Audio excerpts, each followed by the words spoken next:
हा सिख'नायखौथ' जोङो मानिनानै लानो हाया बेवहाय जोङो बिथांमोनखौ खबर लाफैदों जों बिथांमोनजों दङ दुखुनि समाव जोंनि आइ आफा रायजो राजाजों जों गसंदों जों सोंदों माबायदि जां आरो खोनाफैदों जे सानफ्रोमबो पुलिस फर्स फैयो बेवहाय गामब्राखौ नागिरफैयो बायदि बायदि खोथा बुंफैयो हाखौ हगारनांगौ पुलिसालाय सोर पुलिस प्रशासनालाय सोर सासे पुलिस पार्सनेला सोर सासे असिया सोर फैनानै जे नोंसोर हा हगार होननानै बुंनो बिसोरहाथ' बेफोरनि राइट थाया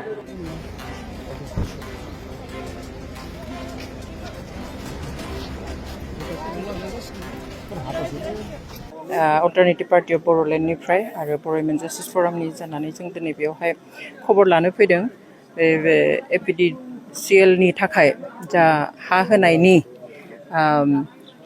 दावराव जागासिनो बे आसलते साडेनलि एडभान्टेज आसाम 2.0 नि उनावहाय लानाय डिसिसन जों मिथिनायावहाय बेखौहाय जितु 3000 बिघास एबा 3000 बिघा हा बिटिसिनि जितु नटिस बेयावहाय आरो बे पर्बतजरा साब डिभिजन लेन्ड एडभाइजारि बर्डनि मथेब्ला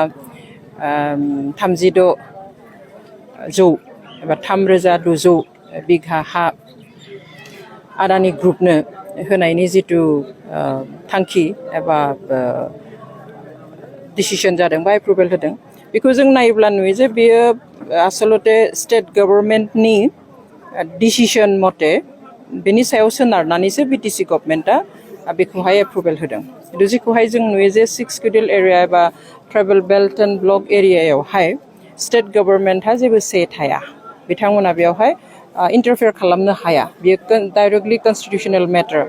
बेखौहाय बिटिसि गभर्नमेन्टआ डिसिसन लानो हायो खिन्थु बिटिसि गभर्नमेन्टआ जितु नटिस होदों बे नटिसआ अन द बेसिस अफ द डिसिसन अफ द स्टेट गभर्नमेन्टनि केबिनेट जथुम्मानि डिसिसननि सायाव सोनारनानैसो बे एप्रुभेलखौ होदों जेखौहाय जों गनायथावा दिनै 6 शेड्युल एरिया आरो ट्राइबेल बेल्ट एन्ड ब्लकआवहाय बेबादि नन ट्राइबेलनो हा होनायनि कुनु बेबस्था गैया नन ट्राइबेल आरो नन प्रटेक्टेड क्लासनि मानसिफोरनो हा होनायनि जेबो बेवहाय बेबस्था गैया बेखौनो दिनै खालामनाय जादों जों ओरैनो सा साज्राङै नायबा नुयो जे जोंनि बे बिटिसि ओनसोलनि रायजो राजाया स्पेसियेलि बर' हारियाहाय खोलोब खोलोब दिनै 60-70 बोसोर आन्दलन खालामबोबाय गावनि हानि मोन्थायनि थाखाय गावनि राजखान्थियारि मोन्थायनि थाखाय गावनि जा सिनायथि बे मोन्थायनि थाखाय गासैबोनि उनावहाय दिनै एकर्ड मोनथाम जालांबाय बेनि उनाव दिनै जुदि आरो जौगाथायनि मुङाव बेबादि हाजार हाजार बिघा जुदि दिनै गुबुननो हगारनानै होयोब्ला बे बेसेबां माने गिथाव बाथ्रा गिथाव होननानै बेनिखायनो बुंदों जे दिनै बिगासे बिखानै नङा बा हाजारनि बिघा नङा एसेबां बुरजा बिघा आरो जेरावहाय जोंनि मानसिफ्रा माने खहा जागोन डाइरेक्ट खहा जादों दा बेवहाय खहा जानायाव जोङो खोनानो मोनफैबाय बेवहाय जे सोरखौबा दासिम ओरैहालागै माने बुजायनो नागिरदों जे फांसे साहा बिफाङाव 2000 होगोन फांसे राबार बिफाङाव 1500 होगोन फांसे गय बिफाङाव 600 होगोन खिन्थु वान टाइम पेमेन्ट जागोन बेयो खनसेल' होनाय जागोन थ' बे खनसेल' होनायजों बेसे दिन जानो आरो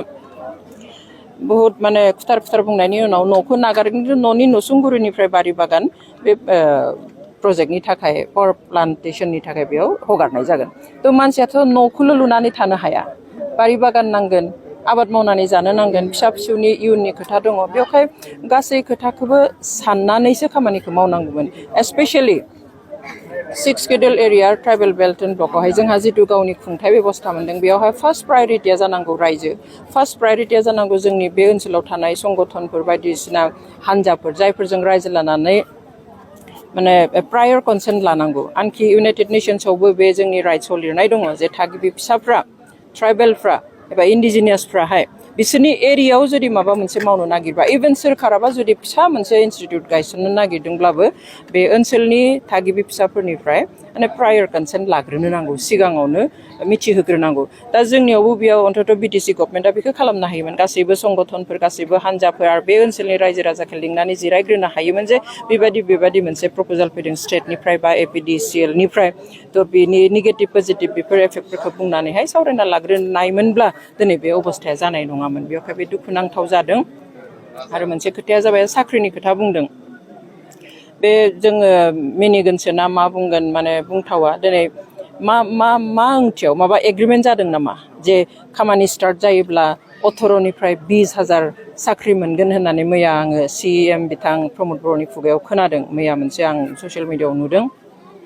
आरो बुंदों जे जेब्ला कमप्लिट जागोन बे प्रजेक्टआ अब्लालायनो माने 8निफ्राय 10,000 सुबुङा पार्मानेन्ट साख्रि मोनगोन नाथाय मा बेसिसाव बुंदों एग्रिमेन्ट जादों नामा जब एग्रिमेन्ट जादों नामा जे बेसेबां होगोन जोङो होननानैहाय दिनैनि दिनावथ' आरो हाजिरा मावनानै माने बे इनस्टिट्युटखौ गायसननाय नङा बा बे इन्डास्ट्रिखौ गायसननाय नङा जे जेराव जोङो 18-20,000 साख्रि मोनगोन आरो इन्टारेस्टिंलि बेखौ जुदि जोङो पाब्लिक डमेनाव नायो नुगोन जे आदानि ग्रुपहा बेबादि प्लान्ट पावार प्रजेक्टनि प्लान्टआ दिनै सारा इन्डियायावहाय अलरेडि 9था दंखायो 9 दंखायो 9 प्लान्टस दङ बेयो 10 नम्बर जागोन जोंनि बेयाव खालामनो नागिरनाया स' बे टटेल 9था जिथु प्रजेक्ट दङ सोलिगासिनो थानाय बेयावहाय टटेल साख्रि होदों 3,315 3,315 मानसियाल'सो दिनैसिम 9था पावार प्लान्ट माबायावहाय प्रजेक्टआव खामानि मावगासिनो दङ थ' आदानि ग्रुपखौ जोङो साख्रि होग्रा ग्रुप होननानै मिन्थिखाया बिथांमोना साख्रि क्रिएट खालामग्रा बा जब क्रिएट खालामग्रा ग्रुपआनो बा इन्स्टिटिउसनानो नंखाया बेवहाय 9था माबायावसो प्लान्टआवसो प्रजेक्टआवसो बिसोरो 3,315 मानसिनो साख्रि होदों अब्ला बेयाव मोनसेयाव माब्रै 8 to 10,000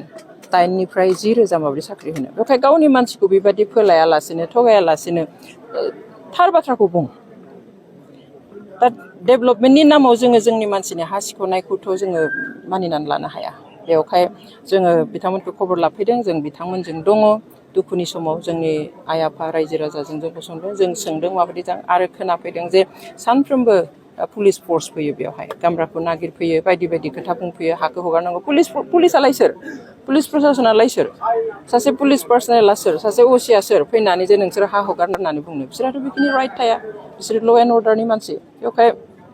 सोर बाहायदों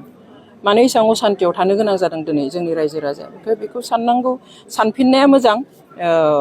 खारन सोरबाया बुंहरब्लानो सोरखौबा सन्थुष्ट खालामनो स्टेटखौ सन्थुष्ट खालामनो बा सोरबा गिदिर